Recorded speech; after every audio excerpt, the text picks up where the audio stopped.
Morning guys. Today is Sunday. Punta kami ng church today.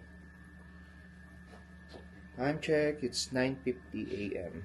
So ang service namin today is 10:15. So yeah, 10 minutes, almost 10 minutes yung drive papuntang church from dito sa house. So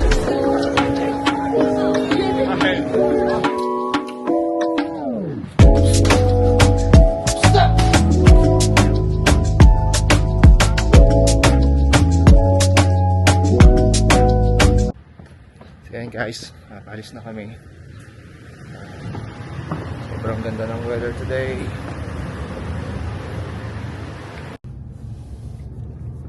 Yan si Mama G ang driver today. Para ako nasa jeep oh. Wow. Bayad ka ba? Ang ganda ng weather. Pero malamig ng konti ano. Maaga pa. Anong ba weather today? Temperature, ha? +4. So ngayon magpupunta kami ng church. Then after church, pupunta kami ng Shoppers. And then after Shoppers, mag-grocery kami. Ayan guys, malapit na kami sa church. Siguro mga less than 5 minutes na lang.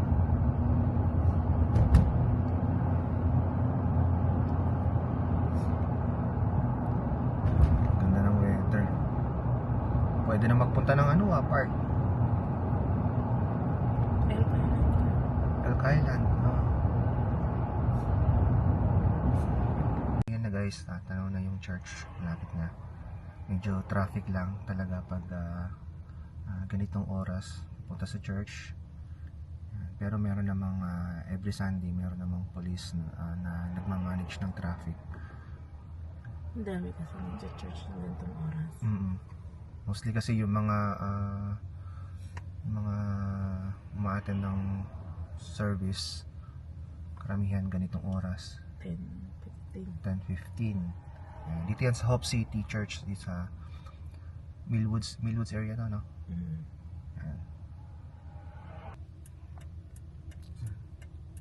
Yun ang dream job ko actually, maging police. Noong 2019, nag-try ako mag-apply sa EPS. Pinadala naman ako ng invitation. Kaso nung iko-completohin ko na yung requirements, so hindi ko na-complete. Kasi that time is pandemic. So hindi ko na i-submit yung sa ICAS. Evaluation. Parang yung sa evaluation ng kung ano yung equivalent ng natapos mo. So yun lang yung hindi ko na i-submit na requirement. Hindi ako hindi nagtuloy-tuloy yung application ko, pero sayang. Pero alam ko parang pwede pa naman ata yung age ko mag-apply.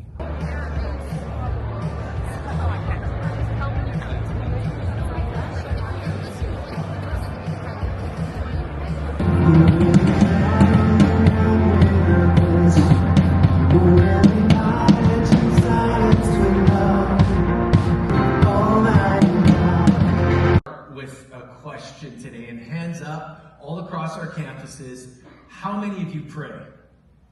Okay, that's what I thought. Show of hands again, how many of you find praying hard? That's also what I thought. Don't you wish at times you had different ways to pray or better ways to pray? Jesus, he gives us some great examples, and we've been in a series looking at some of the prayers of Jesus.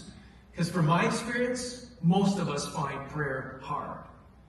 Now, prayer is one of the ways we draw closer to God. So it's vital for us as Jesus followers. It's not that we don't pray, it's just that we wish we could pray better.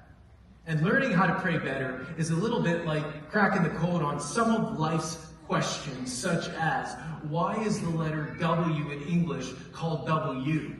It should be called double V. You know what I'm saying? Or have you realized that every time you clean something, you just make something else dirty? And 100 years ago, everyone owned a horse and only the rich had cars.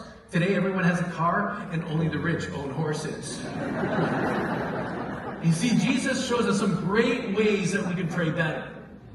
One more time, one more question. Show of hands across our campuses. How many of you have ever prayed for something and it didn't happen? Again, that's what I thought.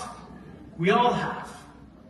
What do you do when you pray for a circumstance to change, but God seemingly doesn't change a thing?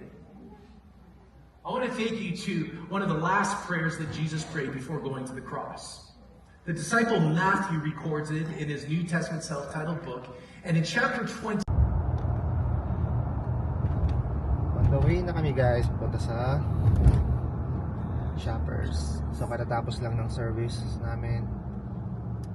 So maganda yung naging topic ngayon about sa Easter, ano?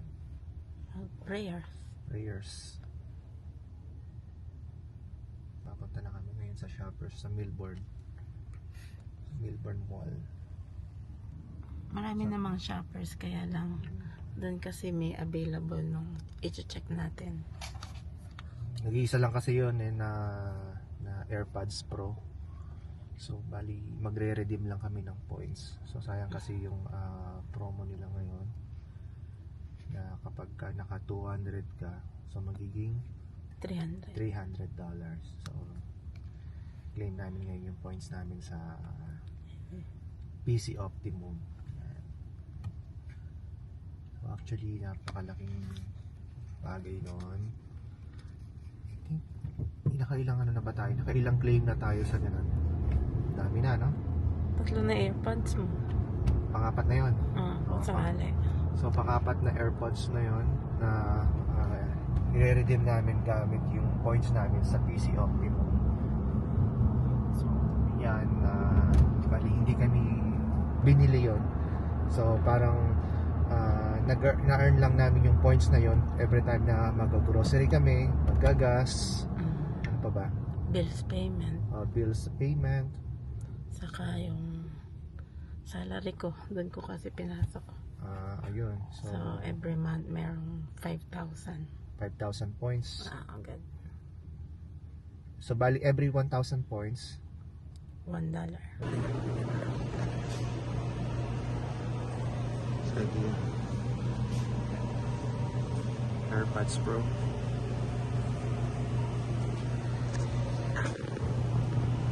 Ito, hopya monggo. Ilang kunin ko? 2.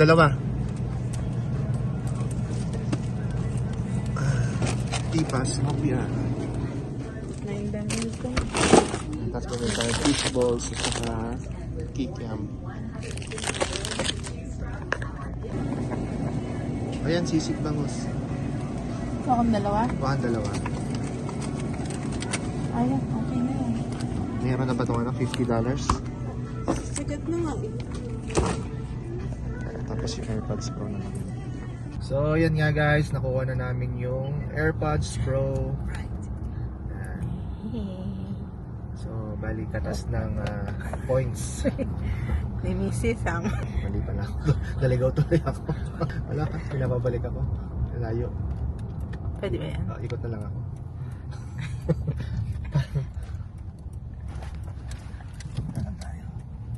Yan, naligaw tayo konti. Nasobra lang. Pero sanay na tayo. Normal na yan. Huwag kayong mag-alala. Nakapunta na kami ng Lucky Supermarket. Ayan si Pinsan. JT Balmores, apelido.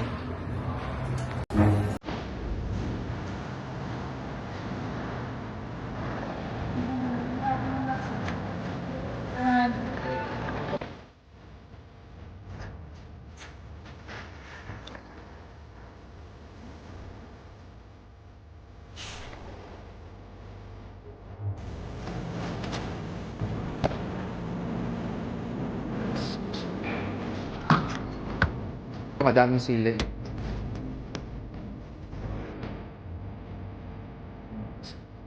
Medyo lang.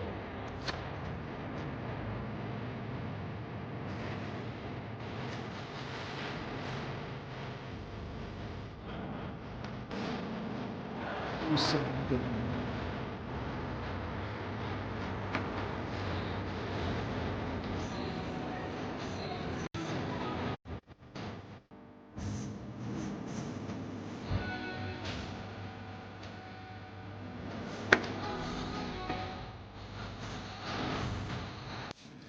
Ang ganda oh.